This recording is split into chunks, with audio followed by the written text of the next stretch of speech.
On another matter, as our nation observes Police Week, cities across America continue to grapple with the rising tide of violent crime, and our nation's capital is certainly no exception.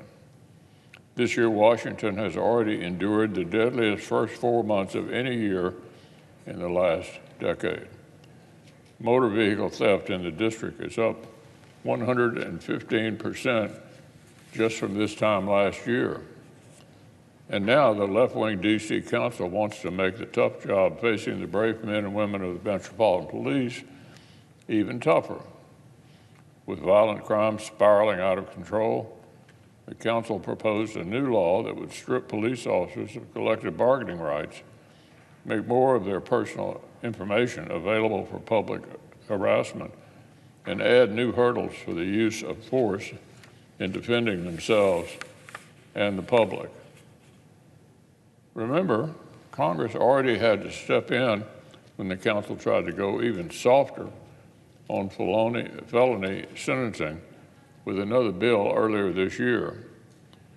Even President Biden balked at such a radical measure.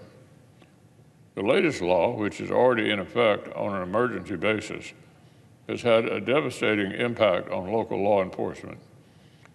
The local police union reports 1,200 officers have chosen to leave the force since it took effect. 1,200 officers have left the force since this took effect. In a city that's facing its worst bout of violent crime in at least a decade, the police chief estimates he has fewer officers to fight it than at any time since the 1970s. To make matters worse, the department is fighting a losing battle against the city's soft-on-crime prosecutions. Last year, Washington's U.S. Attorney's Office declined to press charges on, listen to this, on 2/3 of the arrests made by the police department. In other words, 2 of every 3 times an MPD officer risks their safety to take a suspect into custody, the suspect walks free.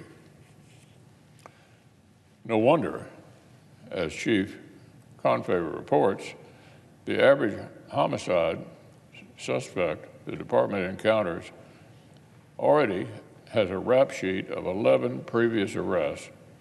Left-wing officials in our nation's capital are taking a cue from Washington Democrats' approach to border security.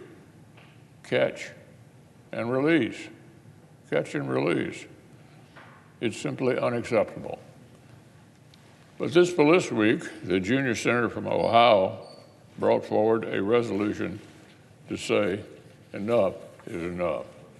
After a bipartisan vote in the House, our colleagues on both sides of the aisle voted yesterday to reject the D.C. Council's new law. I'm grateful to Senator Vance for his leadership, and I'm proud to join colleagues in continuing to back the blue.